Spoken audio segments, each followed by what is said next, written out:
जिला आपण रोज पायाखाली तुडवतो ती वस्तू पण आपली गुरु बनू शकते का?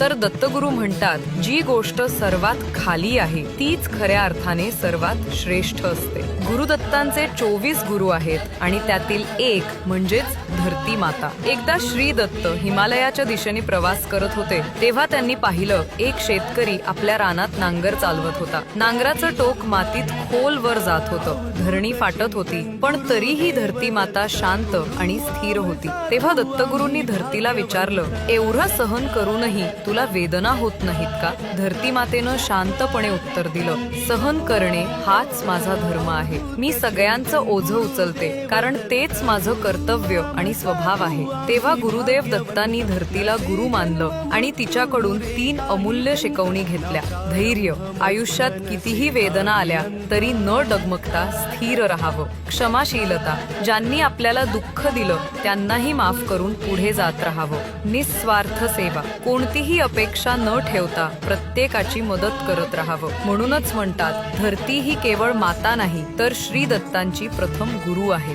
श्री गुरुदेव दत्त.